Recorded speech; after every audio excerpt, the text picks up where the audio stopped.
where news comes first. This is WECT News at midday, streaming live on WECT.com and the WECT News app.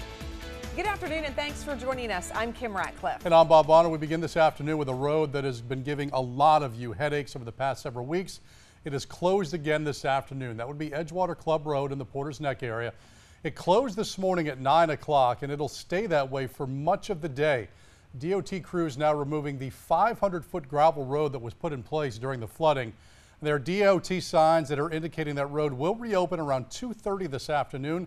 You want to check WECT.com or the news app for the latest changes. Your help is needed to find a boat and trailer that was stolen, and this story is new at noon. The boat is a 1978 Correct Craft Mustang 17. It's blue and white in color. The trailer has a South Carolina registration number of 3186AH. If you see the boat and trailer or have any information on where they might be, call the White Lake Police Department. Working moms, there's a program that helps get you more involved in your child's school. It's called Mighty Moms, and it mimics the successful Watchdogs program that gets dads more involved in their children's schools. As a Mighty Mom, you will assist with various activities in classrooms, giving you a well-rounded experience of what education is like at your child's school. The program will be offered right now at Murrayville and Castlehane Elementary.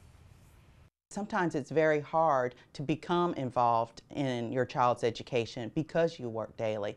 With Mighty Moms, all we're asking for is a commitment of one day that you spend here at the school working with the children, in our schools.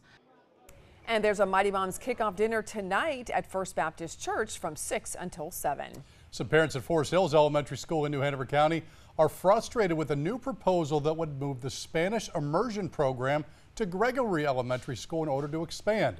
Now, the idea is being considered to expand Forest Hills grade to 8th grade. School leaders will make a presentation Tuesday about that proposal. Now, a decision on whether or not it will be approved is expected to come in December.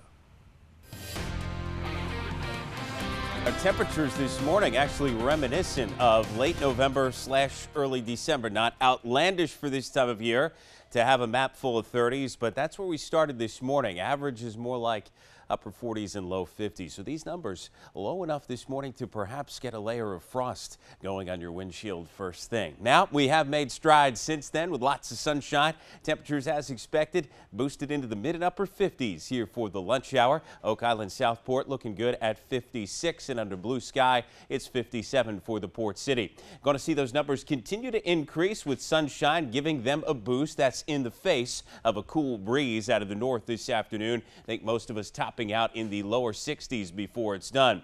Now, that's still a little too cool for your taste. I've got some 70s to show you in the 7-day forecast. Think you're going to like it. That's coming up in a few. Back to you. All right, Gannon, thanks. The Pentagon says an airstrike by the U.S.-led coalition has killed the leader of an al-Qaeda offshoot group. Yeah, and that person was very instrumental in funneling money as well as fighters to that terrorist network. NBC's Richard Engel is in Istanbul. U.S. military officials say that late last week, and U.S. officials confirmed this just this weekend, Sanafi al-Nasser, a Saudi national involved in financing and logistics for al-Qaeda in Syria, was killed by a U.S. military action. He was described as a key figure, and that al-Qaeda has been recently trying to build up its operations in Syria to double down on its, quote, investments in Syria.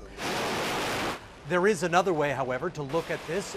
The U.S. and Russia have both been carrying out airstrikes against ISIS, against al-Qaeda.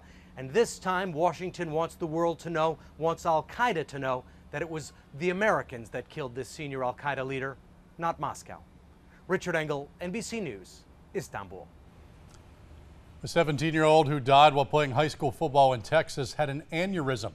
The superintendent of the school made that announcement after reports that he had a seizure. Cameron Matthews said he was dizzy before falling to the ground just before halftime. He was then airlifted from that field Friday night, pronounced dead at a hospital later. He's the 6th player to die this season across the country.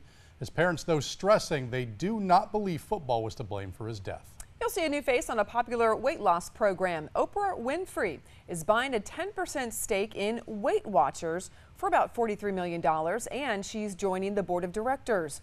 Weight Watchers can use Winfrey's name and image, and she'll make personal appearances for the company. Winfrey will also help develop programs and initiatives. The deal is good for 5 years. It could be extended. News of the deal sent Weight Watchers stock soaring, up 87% earlier this morning. Well, let's check your stocks right now at lunchtime. The NASDAQ and the S&P 500 are both up, but the Dow Jones is down.